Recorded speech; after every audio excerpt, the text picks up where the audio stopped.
Iran மிக முக்கியமான அறிவிப்பு ஒன்று வெளியிட்டிருக்காங்க. ஸ்டேட் ஆஃப் ஹார்மஸை நாங்கள் முடக்க போகிறோம் அப்படிங்கிறது தான் அந்த அறிவிப்பு. ஸ்டேட் ஆஃப் ஹார்மஸா அப்படின்னா என்ன? அதை முடக்கிறதுனால அமெரிக்காவை அப்படியே கடுப்பேற்றிட முடியுமா அப்படின்னு கேட்டால் உலகத்தினுடைய வர்த்தகமே அதை நம்பி தான் இருக்குது. அதை பற்றின விவரங்களை தான் இப்போ நம்ம பேச போகிறோம். அது மட்டும் இல்லை, யுஎஸ்எஸ் ஆபிரகாம் கப்பல் ஈரானை தாக்குவதற்கான இலக்கை இப்போ தீர்மானிச்சிருக்காங்க. இது தொடர்பாக அந்த கப்பலினுடைய மிக முக்கியமான ஒரு நபர், சென்காமினுடைய ஒரு முக்கியமான நபர், இப்போ இஸ்ரேலில் பிரதமர் நெதன்யாகுவை சந்தித்து பேசிக்கிட்டு இருக்கார். அவர் யார்? இவங்க ரெண்டு பேருக்குள்ள நடக்கக்கூடிய பேச்சுவார்த்தை என்ன? இதை அமெரிக்காவுக்கு அவர் சொன்னதற்கு பிறகு மிக முக்கியமான ஒரு நடவடிக்கை ஈரான் மீது இருக்க போகுது. இது தொடர்பாக ஜெப்ரி ஜாக்ஸ் அப்படிங்கிற ஒரு பொருளாதார வல்லுனர் இஸ்ரேலை எச்சரிக்கக்கூடிய விதமாக அமெரிக்காவிலிருந்து பேசியிருக்கார். மினசோட்டா அப்படிங்கிற அந்த மாகாணத்தில் ஈரான் மக்கள் நடத்தக்கூடிய போராட்டம் அமெரிக்காவிலேயே என்ன நடந்துகிட்டு இருக்கு? ஈரான், அமெரிக்கா, இஸ்ரேல் போர் தொடங்கிருச்சா அப்படிங்கிற கேள்வி உங்களுக்குள்ள இருக்குல்ல, அதற்கான அத்தியாயம் எல்லாமே ரெடி ஆயிடுச்சு. கிட்டத்தட்ட 99% முடிவாயிருச்சு. அது என்ன டீட்டெயிலாக பேசலாம் உறவுகளே, வாங்க பார்க்கலாம். இது பிரசாத் சிக்னேச்சர். சென்னையின் பிரம்மாண்ட அடையாளம் திருச்செந்தூர் முருகன் பர்னிச்சர். உங்க வீட்டுக்கு தேவையான சோஃபா, கட்டில், பீரோ உட்பட அனைத்து வகையான பொருட்களும் ஒரே இடத்துல 40% தள்ளுபடியோடு 5 ஆண்டு கால உத்தரவாதமும் சேர்த்து கொடுக்குறாங்க. ரெக்லைனர் சோஃபா இவங்களோட ஸ்பெஷல். இது வச்சு பார்க்குற கடை இல்லைங்க, வித்து பார்க்குற கடை. சென்னை ராமபுரம் வள்ளுவர் சாலையில் திருச்செந்தூர் முருகன் பர்னிச்சர். தொடர்புக்கு 8925414928 இந்த நம்பருக்கு கான்டாக்ட் பண்ணுங்க. உங்களுடைய தொழில் சம்பந்தமான விளம்பரங்களை நமது சேனலில் ஒளிபரப்ப உங்களுக்கான அருமையான வாய்ப்பு. வேர்ல்ட் இஸ்ரேல் நியூஸ், அது மட்டும் இல்லை ஜெருசலேம் போஸ்ட், இந்த 2 பத்திரிகையுமே எங்கிருந்து வெளியாகுது அப்படின்னா இஸ்ரேல்ல இருந்து வெளியாகுது. அவங்க போட்டிருக்கக்கூடிய தலைப்பு என்ன அப்படின்னா, கமினி பதுங்கு குழியை தேடி ஓடிவிட்டார். இனிமே அவர் வெள்ளிக்கிழமை மாஸ்க்ல அவர் பங்கெடுத்துக்க மாட்டாரு, இனிமே அவரை பார்க்க முடியாது.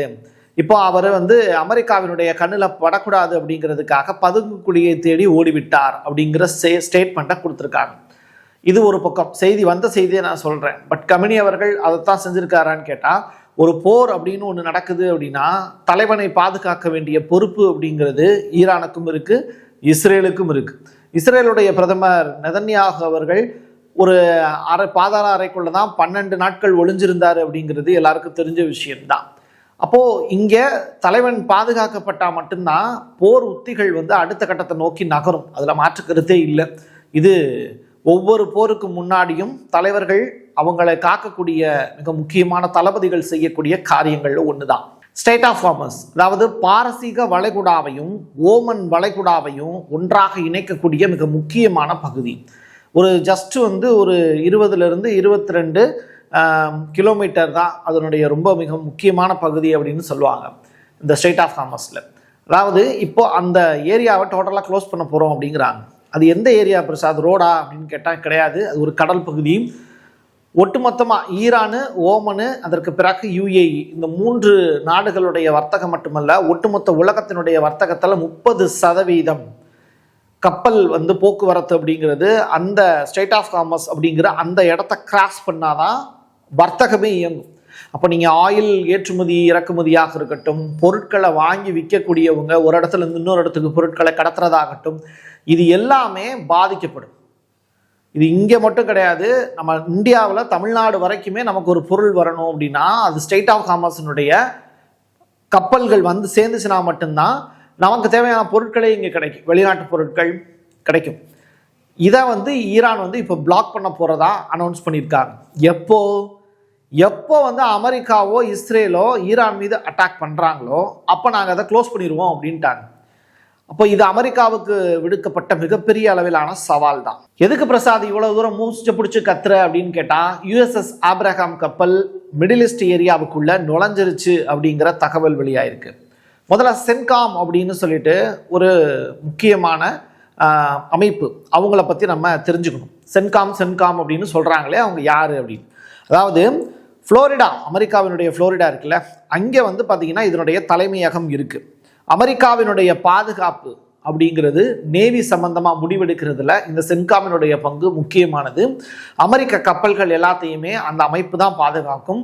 உலகத்துல வேற நாடுகளுக்கு ஏதாவது பிரச்சனை அப்படின்னாலும் இவங்க போய் தீர்க்கக்கூடிய பஞ்சாயத்து பண்ணக்கூடிய வேலையை செய்வாங்க. இதே மாதிரி ஆப்பிரிக்காவில் ஆப்பிரிக்கான் அப்படிங்கிற பேர்லையும் அவங்க இயங்கிட்டு இருக்காங்க. எது எப்படியோ இப்போ இந்த USS ஆப்ரஹாம் கப்பல் மிடில் ஈஸ்ட் ஏரியாக்குள்ள ஈரானை தாக்குவதற்கான சரியான இலக்கை நிர்ணயித்திருக்கிறது அப்படிங்கிறது தான். இது தொடர்பான வீடியோ ஒன்று சிக்குச்சு. சரியா? அந்த வீடியோவை வெளியிட்டு இருக்குது யாருன்னா IRGC, ஈரானுடைய IRGC. ஃபர்ஸ்ட் அந்த வீடியோவை பார்த்துட்டு வந்துரு.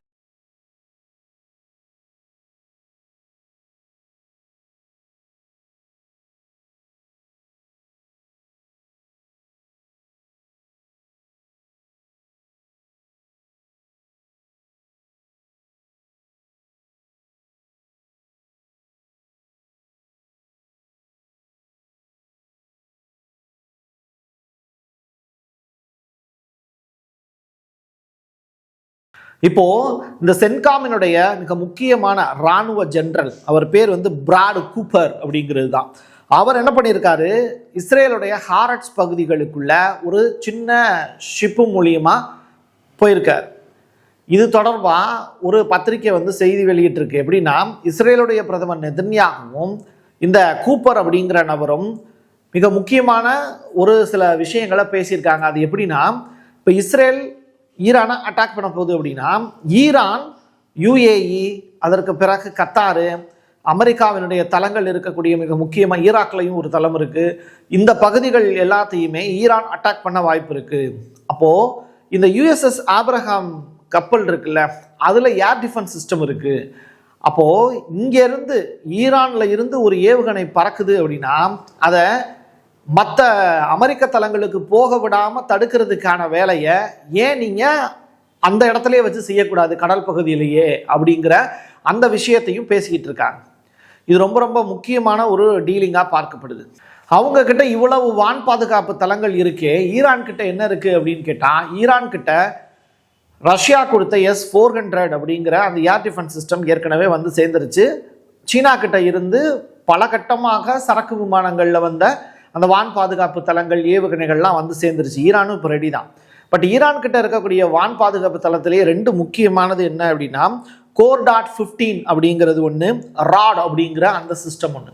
இந்த ரெண்டு தான் ஈரானுடைய மிக முக்கியமான வான் பாதுகாப்பு தளங்களா பார்க்கப்படுது. மினசோட்டா அப்படின்னு சொல்லிட்டு ஒரு மாகாணம் எங்க அமெரிக்காவில், அந்த இடத்துல ஈரானியர்கள் நிறைய பேர் ஒன்றாக சேர்ந்து தங்கள் நாட்டின் மீது போர் தொடுப்பதற்கு அமெரிக்காவுக்கு எதிர்ப்பு தெரிவிக்கிறாங்க.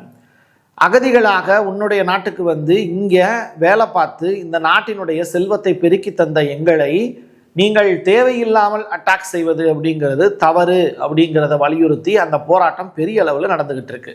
சிரியாவில் மிக முக்கியமான சில தளங்களை இஸ்ரேலுக்கு விட்டு கொடுக்கணும் அப்படின்னு இப்போ ஒரு பெரிய பஞ்சாயத்து ஒன்று போயிட்டு இருக்கு. இன்னொரு பக்கம் லெபனான் மீது இஸ்ரேல் போர் நடவடிக்கைகளில் ஈடுபட்டுக்கிட்டு இருக்காங்க. லெபனானில் இருக்கக்கூடிய மக்களை அச்சுறுத்தக்கூடிய வகையில் தொடர்ச்சியாக தெற்கு லெபனான் முழுவதும் பற்றி எரிந்து கொண்டு இருக்கிறது.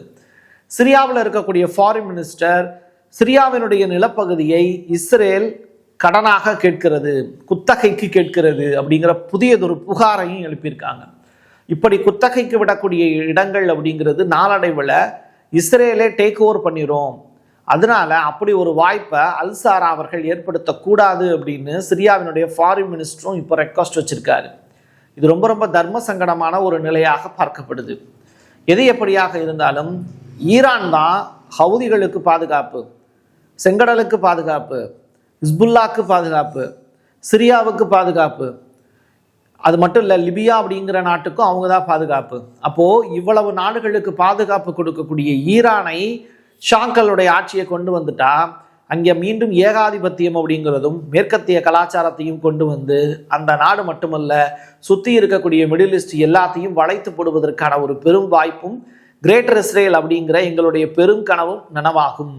ஜோர்டானுடைய ஆறில் தொடங்கி ஜெருசலேம் வரைக்கும் எங்களுடைய நிலப்பகுதி அப்படிங்கிறது விரிவுபடுத்தப்படும் அப்படின்னு நெதன்யாகும் கூப்பர் அப்படிங்கிற நபருக்கு இப்போ ஐடியா கொடுத்ததனுடைய விளைவு ட்ரம்ப் அவர்கள் அதை நோக்கி இப்போ நகர்ந்துகிட்டு இருக்காரு. இது 21வது நூற்றாண்டுல கடந்த 20 ஆண்டுகளாக ஒரு மிகப்பெரிய பிழையாக மாறப்போகிறது அப்படிங்கிறத யுஎஸ்னுடைய பொருளாதார வல்லுநர் ஜெப்ரி ஜாக்ஸ் அப்படிங்கிறவர் உலகத்திற்கு எச்சரிக்கையாக கொடுத்திருக்கார். ட்ரம்ப் நெதன்யாகு அப்படிங்கிற அந்த மனிதனுக்காக ஒரு படுபாதகமான செயலை ஈரான் மீது நிகழ்த்தினால் வரலாறு எந்த மாதிரியான ஒரு பிற்போக்கான ஒரு விஷயத்துக்கு போகும் அப்படிங்கிறது எங்களுக்கு தெரியல. உலகத்தினுடைய பொருளாதாரம் அப்படிங்கிறதே இதனால ஒட்டுமொத்தமாக பாதிக்கப்படும்னு அமெரிக்காவினுடைய பொருளாதார வல்லுநர் ஜெப்ரி ஜாக்ஸ் அவர்கள் எச்சரிக்கை விடுத்திருக்கார். யூதர்களுடைய நலனுக்காக அமெரிக்காவினுடைய அதிபர் செய்யக்கூடிய எந்த ஒரு காரியமும் உலக நன்மைக்கானது அல்ல அப்படிங்கிறதையும் அவர் தெளிவுபடுத்தியிருக்கார். துருக்கியினுடைய ஃபாரின் மினிஸ்டரும் மிக முக்கியமான ஸ்டேட்மெண்ட் ஒன்றா சொல்லியிருக்கார். வெனிசுலாவினுடைய அதிபர் மதுராவை கடத்தியது போல ஈரானுடைய உச்சபட்ச தலைவர் கமினி அவர்களை கடத்துவதற்கு அமெரிக்கா திட்டம் தீட்டி இருக்கலாம். ஆனால் அப்படி ஒரு நிகழ்வு நடந்தது அப்படின்னா அது ஷியா பிரிவு மக்களிடையே பெரிய கோபத்தை ஏற்படுத்தும். ஒட்டுமொத்த உலக இயக்கத்தையும் அது பாதிக்கும். உலக இஸ்லாமியர்களிடையே அமெரிக்கா மீது வெறுப்பு ஏற்படும். அது மட்டுமல்ல, ஒரு குறிப்பிட்ட மக்கள் ஒன்றாக திரண்டு அமெரிக்கா மீதான ஒரு பெரிய வன்முறையை கட்டவிழ்த்து விட வாய்ப்பு இருக்கு. அப்படி ஒரு நிகழ்வு நடக்காமல் இருக்கணும்னா முட்டாள்தனமான காரியத்தை அமெரிக்கா செய்யக்கூடாது அப்படிங்கிறத வலியுறுத்தியிருக்கார். ரெண்டாவது, மதுரா அவர்களை ட்ரீட் பண்ண விதம் அப்படிங்கிறது வேற, இங்கே இருக்கக்கூடிய கமினி அவர்களுக்கு இருக்கக்கூடிய பவருங்கிறது வேற. ரெண்டையும் ஒரு சேர ஒன்றாக ஒரு தராசில் வச்சு அமெரிக்கா பார்க்கக்கூடாது அப்படிங்கிறத துருக்கியினுடைய ஃபாரின் மினிஸ்டரும் இப்போ ஸ்டேட்மெண்ட்டாக பதிவு செஞ்சுருக்காங்க. இதெல்லாம் நடந்துக்கிட்டு இருக்கிற நேரத்தில் ட்ரம்ப் வேற ஒரு கண்ணோட்டத்தை நோக்கி பேச ஆரம்பிச்சிட்டார். பிட்காயினை நாங்கள் அதிகமான அளவில் விற்றுவிட்டோம். நாங்கள் வெறுமனை ரொம்ப குறைவான விலைக்கு பிட்காயினை விற்றுட்டோம். இன்றைக்கி அதனுடைய ரேட்டு ட்ரில்லியன் கணக்கில் போயிட்டுருக்கு. என்னப்பா பிட்காயின்கிற அப்படின்னா என்ன? நேற்று கூட கரோலின் அவர்கள் அதிகமான அளவில் அதை பற்றி பேசிகிட்டு இருந்தாங்க. அமெரிக்காவில் டாக்ஸ் ஃப்ரீ அப்படிங்கிற விஷயத்தை பிட்காயினுக்கு கொடுக்க போகிறதா சொன்னாங்களே, அது என்ன விவரம் அப்படின்னு கேட்டால், ஒரு பிட்காயினுடைய ரேட்டு $87,809. ஓ, இவ்வளவா? சரி, ஒரு டாலருக்கு இந்திய ரூபாயின் மதிப்பு எவ்வளவு? 90 ரூபாய். அப்போ 87,809 இன்ட்டு 83 இல்லை 90ன்னு கால்குலேட் பண்ணி பார்த்தீங்கன்னா அதனுடைய ரேட்டு எங்கேயோ போகும், ஒரு பிட்காயினுடைய ரேட்டு. அப்போ இவ்வளவு தூரம் ஒரு பெரிய வருவாயை கொடுக்கக்கூடிய பிட்காயினில் இனிமேல் உலக நாடுகள் முதலீடு செய்யக்கூடிய வேலையை அமெரிக்கா இப்போ ஸ்டார்ட் பண்ண வச்சுருக்காங்க. கோல்டில் எப்படி இன்வெஸ்ட்மெண்ட் போட்டால் அது பெரிய லாபத்தை கொடுக்குமோ அதே மாதிரி பிட்காயினில் இன்வெஸ்ட்மெண்ட் பண்ணுறது பற்றிய தேடல் அப்படிங்கிறது இப்போ அதிகமாகிருக்கு. இந்தியர்கள் தான் இந்த நெட் அப்படிங்கிற ஒரு விஷயத்துலையும் இணையத்திலையும் அதிகமான அளவில் பிட்காயினை தேடக்கூடிய நபர்களாக மாறியிருக்காங்க. நீங்களும் அதை பற்றிய விழிப்புணர்வோடு இருப்பீங்கன்னு நினைக்கிறேன். தெரிஞ்சது அப்படின்னா அது சந்தை அபாயங்களுக்கு உட்பட்டது, கவனமாக செயல்படுங்க. என் கையெழுத்து என் மக்களுக்கானது உறவுகளே. மீண்டும் ஒரு பதிவில் சந்திக்கலாம். நன்றி, வணக்கம். சென்னையின் பிரம்மாண்ட அடையாளம் திருச்செந்தூர் முருகன் பர்னிச்சர். உங்கள் வீட்டுக்கு தேவையான சோஃபா, கட்டில், பீரோ உட்பட அனைத்து வகையான பொருட்களும் ஒரே இடத்துல 40% தள்ளுபடியோடு 5 ஆண்டு கால உத்தரவாதமும் சேர்த்து கொடுக்குறாங்க. ரெக்லைனர் சோஃபா இவங்களோட ஸ்பெஷல். இது வச்சு பார்க்குற கடை இல்லைங்க, வித்து பார்க்குற கடை. சென்னை ராமபுரம் வள்ளுவர் சாலையில் திருச்செந்தூர் முருகன் பர்னிச்சர். தொடர்புக்கு 8925414928 இந்த நம்பருக்கு கான்டாக்ட் பண்ணுங்க. உங்களுடைய தொழில் சம்பந்தமான விளம்பரங்களை நமது சேனலில் ஒளிபரப்ப உங்களுக்கான அருமையான வாய்ப்பு. Prasad signature media broadcasting private limited. நீங்க நியூஸ் ரீடரா மாறணுமா, கண்டென்ட் கிரியேட்டரா உருவாகணுமா, சேட்டலைட் சேனல்ல ரிப்போர்ட்டரா வேலை பார்க்கணுமா, டாக்குமெண்ட்ரி மேக்கிங்ல இருந்து ஜேர்னலிசம் பற்றிய முழுமையான பயிற்சி பெற உங்களுக்கான அருமையான வாய்ப்பு. எங்களை தேடி வாங்க. ஆன்லைன் மற்றும் நேரடி பயிற்சி வகுப்புகளும் சர்டிபிகேட் கோர்ஸாவை கத்துத்தரும். மீடியா துறையில் 10 ஆண்டுகளுக்கு மேல அனுபவம் உள்ளவர்கள் பயிற்சி கொடுப்பார்கள். வாய்ஸ் ஓவர் தொடங்கி வாய்ஸ்லெஸ் பீப்புளுக்காக உங்களை சிறந்த ஜேர்னலிஸ்டா உருவாக்க வேண்டியது எங்களோட பொறுப்பு. ஸ்கூல்ஸ் அண்ட் காலேஜஸ்ல ஜூனியர் ஜேர்னலிஸ்ட்ங்கிற பேர்ல ஒர்க் ஷாப்பும் கண்டக்ட் பண்ணி கொடுக்கிறோம். மோட்டிவேஷனல் ஸ்பீக்கரா கடந்த 15 ஆண்டுகளா கல்வி நிறுவனங்களுக்கு நிகழ்ச்சிகளும் நடத்தி தரோம்.